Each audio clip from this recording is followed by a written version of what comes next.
At this time, I'm going to criticize this younger generation that is watching this video.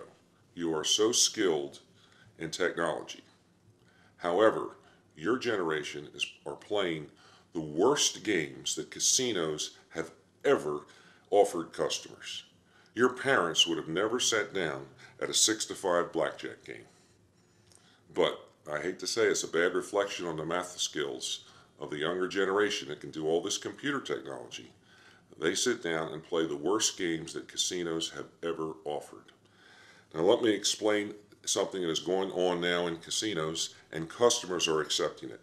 They're offering a blackjack game. Many times they call it single deck blackjack, but it means nothing. That pays 6-to-5 when a player gets a blackjack, when traditional blackjack always pays 3-to-2. Now, this is a huge difference. A player will get 4 blackjacks an hour on average, whether they play the 6 deck or whether they play the double deck or whether they play the single deck. It is very, very slightly difference between them, but it's on average an average game speed of 4 blackjacks an hour.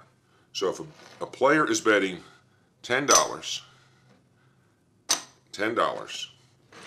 this blackjack will pay him $12. This represents the extra 2. And this blackjack will pay $15. This represents the extra $5.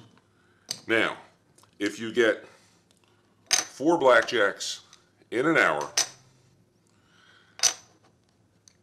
this player will have 8 extra chips. And the smart player will have 20 extra chips. Now let me stack this up and just look at the difference between sitting down at a good game versus sitting down at a bad game. In this case, you're giving up $12 an hour to the casino by simply choosing the wrong table to sit at. Your parents understood that 3-to-2 blackjack paid you much more than a 6-to-5 blackjack, and they refused to play these 6-to-5 games. Casinos had to take them out and offer the real blackjack at 3-to-2. So when I walk into a casino, how do I know where the different games are? It's listed at the table. It'll say it on the table, it'll say it on a card on the table, or ask the dealer. Is this real blackjack that pays 3-to-2? If it isn't, say, well, that's a terrible game, and walk away. You don't let a friend drive drunk. You don't let a friend play bad blackjack games.